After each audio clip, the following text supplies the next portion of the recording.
Before we begin, make sure you're alone. Put on your headphones. And whatever you do, don't look outside your tent.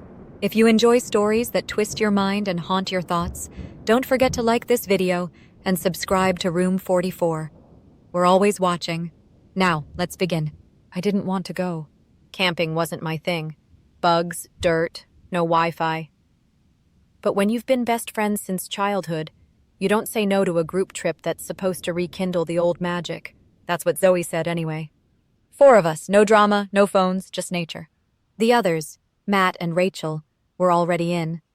Zoe even picked a place, Alder Glen, a secluded stretch of forest in the Pacific Northwest, known for its isolation and stunning lakes. She left out the part about it being the site of 3 unsolved disappearances in the last decade. We drove up early Friday morning. I sat in the back of Matt's SUV while Zoe navigated. Rachel was unusually quiet. I assumed it was motion sickness, but something about the way her eyes kept darting to the trees made me uncomfortable. The air grew colder as we ascended the winding trail. No cell service, no landmarks, just pine and mist and silence. When we finally pulled into the makeshift gravel lot, the sunlight had already started to dim, and the forest loomed around us like it had been waiting. We set up 2 tents, girls in one, guys in the other, and built a small fire.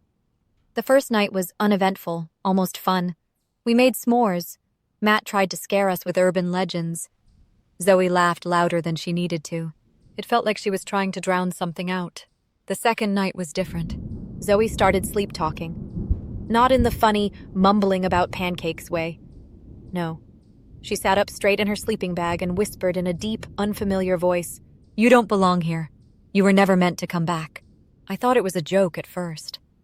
But Matt didn't laugh. Neither did Rachel. The fire outside our tent hissed. It was almost like it reacted. I woke up sweating. I thought I heard something walking near the tents. I unzipped ours just a crack and peeked out. No one was there. But the ground looked different, like something had been dragged through the dirt. The next morning, Matt found an old, torn map jammed between 2 rocks near the creek. It wasn't a park map. It was hand-drawn, faded, with strange symbols. Circles, crossed-out X's, and one word written over and over. Forgotten. Zoe stared at it too long. "Where did you find this?" she asked Matt, her voice tight. "Right over there," he said, pointing to a spot in the trees. She looked down at the map again. "We shouldn't be here." Rachel touched her shoulder. "Hey, are you okay?" Zoe snapped. "Why wouldn't I be? It's just paper." We decided to follow the map the next day. Well, they did. I voted no, but I was outvoted. Typical. That night, I couldn't sleep. I kept hearing a scratching noise. Slow, deliberate, just outside the tent. I stayed frozen in my sleeping bag. The sound moved in circles, like something was pacing. Then I heard it. A voice. Not quite human. It sounded like it was made of wind and gravel and decay. It whispered, "One of you has to remember." I shut my eyes tight. When I opened them again, it was morning. Everyone was already up. Zoe looked exhausted, like she hadn't slept at all. Her eyes were red-rimmed, and there were scratches on her wrists. She said it was from thorns, but there weren't any near our tent. We followed the map. It led us deeper into the forest, past fallen trees and dried-out creeks. Eventually, we came to a clearing with a stone circle, perfectly shaped, unnatural. In the center, a pile of burned wood and bones. "I don't like this," I said. "This feels wrong." Zoe stepped into the circle. "It's familiar." Rachel turned to me. "She said that last time, too." "What do you mean, last time?" I asked. Rachel blinked. "Nothing. I think I saw this on a documentary." But she was lying. That night, Rachel vanished. Her tent was zipped, her shoes still inside, flashlight on the ground. No sign of a struggle. No blood. Nothing. Matt wanted to go look for her. Zoe said she was gone. "What do you mean, gone?" I asked. "She's not coming back. She never does." It was the way she said it. Like she'd seen it happen before. Like this had happened. Before. Matt disappeared the next night. He went to collect firewood and never came back. I found his jacket draped over a branch, soaked in something thick and black. Zoe didn't even flinch. I started packing. I told her we were leaving. She just looked at me, her face blank. "You can't leave, Lila." I froze. "Why not?" "Because you promised," she said.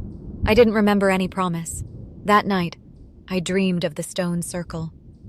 Only now, there were 4 figures standing inside it, tied to the stones, screaming, begging. And I was watching, but I wasn't myself. I was something else, something cold and ancient. I woke up choking on dirt, real dirt. My sleeping bag was half buried. Zoe was standing over me, shovel in hand. "Sorry," she said. "It's part of the ritual. You have to forget to return." I ran. I didn't even grab my shoes. I sprinted into the forest, barefoot, bleeding, heart pounding. But the forest didn't let me go. No matter which direction I ran, I ended up back at the clearing. Back at the stones. Back at Zoe. She wasn't Zoe anymore. Her face shifted, melted, became something older. Her eyes were hollow, black pits. And when she smiled, I saw teeth that didn't belong in a human mouth. "You remembered too much," she said. "That's why it hurts." She raised her hand and the trees around us groaned. And I finally remembered. This wasn't our first trip. We'd come here 10 years ago. A dare. 4 teenagers messing around with rituals we found online. We summoned something. Or maybe it was always there. But one of us had to stay behind each time. One soul traded for safe passage. Zoe had stayed last time. Now she was part of it. Now it was my turn. I screamed. I fought. But the ground split beneath me, and the roots wrapped around my legs, my waist, my chest. They pulled me down, deeper and deeper into something warm and breathing and alive. And just before I blacked out, I heard her voice again, clear as a bell. "See you next time. Some trips you plan, others, you're summoned. If you've ever felt like the woods were watching you, you're not wrong. They remember. And now, so do you." If this story left you disturbed, intrigued, or just scared enough to check your locks twice tonight, don't forget to like, subscribe, and ring the bell so you never miss a new horror from Room 44. We'll be waiting.